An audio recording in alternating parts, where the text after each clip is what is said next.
Selamat datang dalam acara pembacaan dari pelajaran Sekolah Sahabat Kita. Pelajaran Sekolah Sahabat Kita masih diambil dari sebuah buku yang berjudul Kitab Ayub. Dalam pembacaan kita pada hari ini, kita akan kembali membaca dan melihat bagaimana perjalanan kehidupan Ayub. Dan kita akan melihat bagaimana dia justru melalui kesetiaannya, dia malah mendapatkan berbagai hal, pencobaan, penderitaan dalam kehidupannya. Namun di balik semuanya itu, Ayub tetap setia di hadapan Tuhan. Kita telah masuk di dalam sebuah pembacaan yang berjudul Cukuplah untuk Sehari. Kalimat ini merupakan sebuah kalimat yang digunakan oleh Kristus dalam ayatnya, yang dikatakan kesusahan sehari, cukuplah untuk sehari. Nah sahabatku, bagaimana agar dalam kehidupan kita bisa menaruh pemikiran kita, kekhawatiran kita bukan kepada hal-hal yang nantinya mungkin akan terjadi, tetapi memfokuskan diri kita kepada sehari dan sehari. Agar kekhawatiran tidak membuat kita menjadi lebih stres dan pusing. Sebelum kita masuk untuk membaca, saya undang pemirsa di rumah, ajaklah keluarga, sahabat, atau teman-teman Anda untuk datang berkumpul bersama-sama. Biar di dalam pembacaan kita dapat saling menguatkan satu dengan yang lainnya. Nah, dalam kesusahan cukuplah untuk sehari, kita akan diajak untuk melihat pada hari ini. Anda dapat mengambil Alkitab Anda. Kita akan melihat beberapa tokoh dalam Alkitab yang kehidupannya kelihatannya tidak adil. Di sini dikatakan, mungkin terkadang ada kematian yang tiba-tiba datang dan ada kesusahan dalam kehidupan mereka. Dan seringkali di saat kita melihat itu, kita merasa bahwa kok kenapa hal yang tidak adil datang atau terjadi kepada orang yang benar. Ya sementara kita tahu kalau orang yang jahat, yang bandel, orang yang melakukan tindakan kejahatan yang tidak baik, ya ada upahnya tentunya. Bisa saja terjadi sebuah masalah yang terjadi. Tapi seringkali dalam pikiran kita tidak habis pikir kalau ada orang yang baik tapi justru mendapatkan suatu masalah. Kalau kita membaca pertama dalam kisah Ayub di Ayub 1 ayat 18-20, ceritakan bagaimana Ayub ini orang yang jujur, hidupnya benar di hadapan Tuhan. Dia selalu membuat korban persembahan untuk anaknya, karena dia pikir jangan sampai anak-anak saya melakukan dosa yang belum mereka akui ke hadapan Tuhan. Tapi di dalam Ayub 1 ayat 18-20 diceritakan bagaimana anak-anaknya mati. Anak-anaknya mendapatkan sebuah musibah, mati semuanya. Hartanya habis. Dia mendapatkan penyakit pada ayat yang berikutnya. Kita melihat sesuatu yang seperti tidak adil terjadi kepada Ayub yang hidupnya benar. Atau di dalam kitab Kejadian, tepatnya di dalam Kejadian 4 ayat yang ke-8. Kejadian 4 menceritakan kisah dari Kain dan Habel. Bayangkan Habel yang hidupnya benar. Dia melakukan apa yang Tuhan minta agar dia lakukan.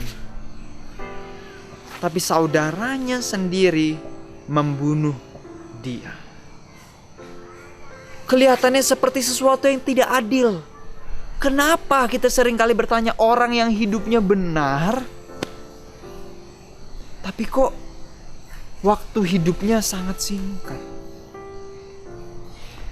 Atau kisah yang berikutnya di dalam Keluaran 12 ayat 29-30.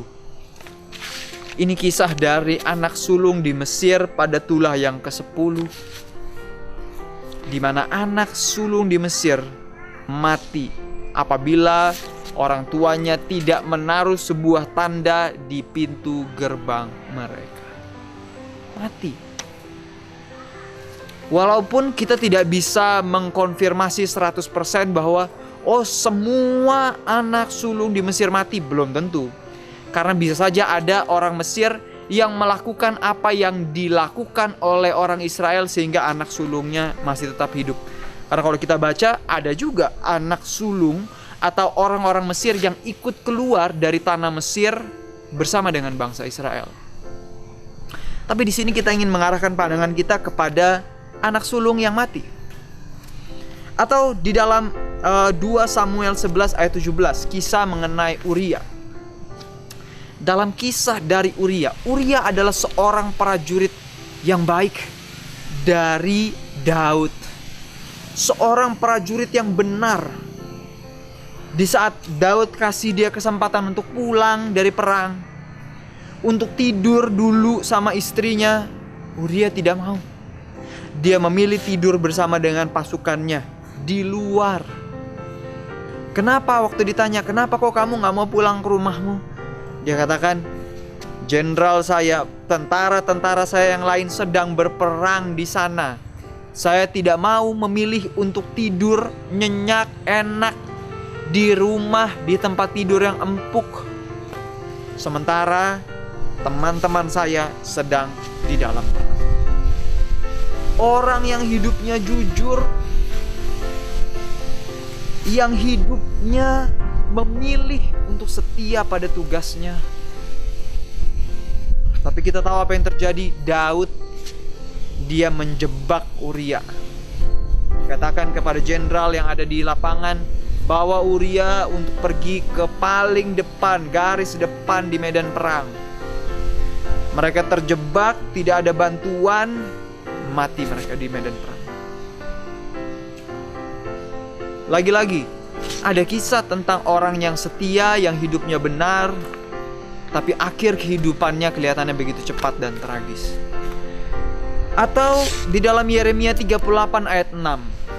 Yeremia yang adalah nabi Tuhan, bayangkan, nabi Tuhan. Dia seharusnya bisa, dan nabi Tuhan, siapa yang gaji? Siapa yang kasih dia makan? Apakah dengan dia menjadi nabi Tuhan, dia dapat uang setiap bulannya? Tidak. Tapi dia lakukan tugasnya sebagai nabi Tuhan supaya bangsanya bisa bertobat. Tetapi di dalam Yeremia 38 ayat 6, apa yang terjadi? Dia ditangkap, dia bahkan dibuang ke dalam parigi, ke dalam sumur. Dia dibuang ke sana oleh rajanya, oleh bangsanya yang dia kasihi. Yang kepada mereka, Yeremia sudah korbankan segala sesuatunya. Dia lakukan misinya. Tapi dia diperlakukan dengan tidak adil. Atau nabi yang lain, nabi yang kita sebut di dalam perjanjian baru, Yohanes Pembaptis. Kalau kita membaca di dalam Matius 14 ayat 10, apa yang terjadi kepada Yohanes Pembaptis? Dia berada di istana Herodes. Dan di istana Herodes pada saat dia ditangkap oleh karena dia mengatakan kebenaran. Namun Yohanes Pembaptis, dia berhasil membuat pada awalnya Herodes tertarik kepada kebenaran. Herodes tadinya tidak mau kalau Yohanes Pembaptis ini harus mati. Tapi istri dari Herodes tidak senang kepada Yohanes. Dia menjebak Herodes dengan tari-tarian, nyanyi-nyanyian dari anaknya. Anaknya meminta satu hal untuk dilakukan. Ayahnya menepati, apapun yang kamu minta saya akan kasih. Yang anaknya minta adalah kepala dari Yohanes Pembaptis. Yohanes Pembaptis seorang nabi Tuhan, tapi kehidupannya tragis juga. Kita tidak perlu lagi menyebutkan tentang betapa banyaknya murid-murid Yesus, para rasul, para reformator yang hidupnya, akhir kehidupannya kelihatannya tidak adil. Bahkan di dalam Ibrani 11, kalau Anda baca dalam Ibrani 11 ayat 35 sampai 38. Ibrani 11 ayat 35 sampai 38, di sana diceritakan bagaimana umat Tuhan atau ibu-ibu yang melihat anak-anaknya mati. Mereka yang didera, ditangkap, dianiaya, disiksa. Umat Tuhan yang setia yang justru mengalami ketidakadilan dalam hidup. Nah, Alkitab mencerminkan suatu fakta yang keras mengenai kehidupan dalam dunia yang berdosa. Jadi, dalam dunia yang berdosa seperti yang kita hidup sekarang ini, penderitaan, ketidakadilan itu pasti ada. Kejahatan dan penderitaan adalah sesuatu yang nyata. Hanyalah karena membaca firman Tuhan secara dangkal akan membuat beberapa ayat keluar dari konteks yang dapat memberi kita ide bahwa kehidupan di dunia adalah sesuatu yang wajar dan adil. dan baik jika kita tetap setia kepada Tuhan. Jadi kita harus hati-hati. Apabila kita membaca Alkitab secara dangkal, apabila kita membaca Alkitab hanya berlalu begitu saja, maka ya, kita akan menemukan bahwa seolah-olah kalau kita menuruti Tuhan, hidup itu akan mulus saja, baik, terberkati, dan lain-lain. Dengan pembacaan yang dangkal, karena kehidupan itu kejam. Kita sedang hidup di dunia yang penuh dengan dosa. Benar, kesetiaan dapat menuai pahala sekarang, tetapi bukanlah berarti bahwa kesetiaan menyediakan suatu penghalang mutlak bagi penderitaan dan rasa sakit. Coba tanya saja kepada Ayub.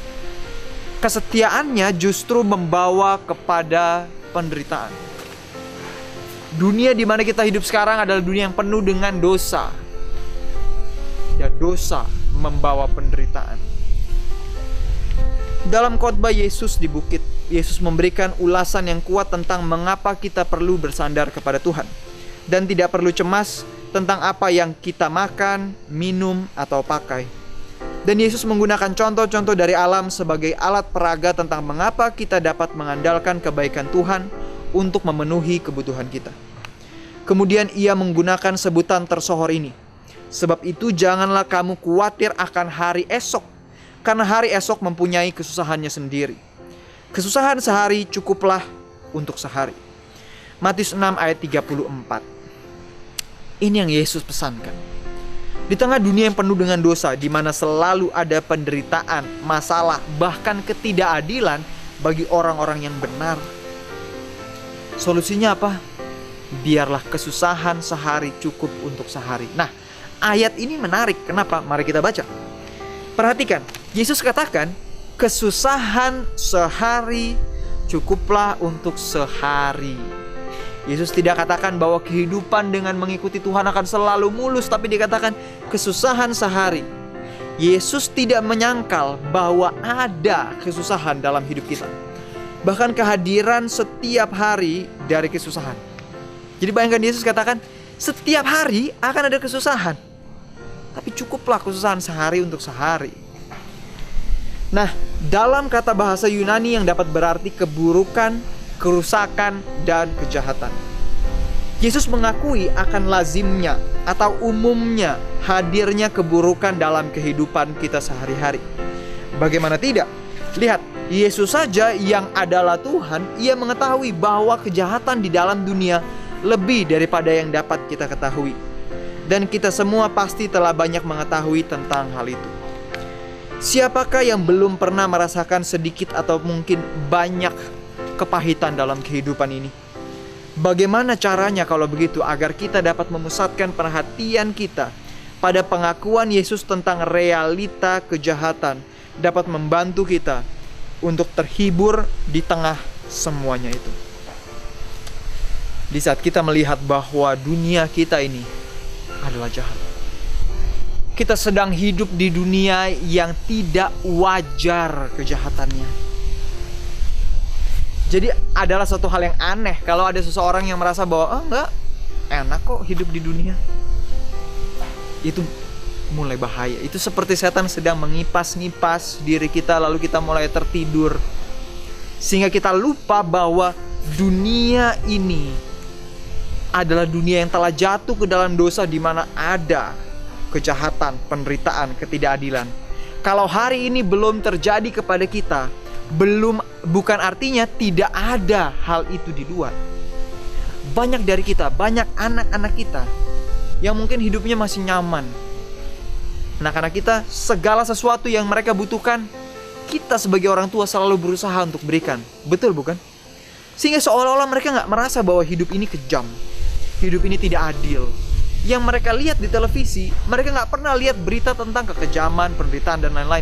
Semuanya kisah tentang sinetron, film-film yang akhirnya bahagia, dan lain-lain. Sehingga seolah-olah kehidupan yang kejam itu tidak nyata.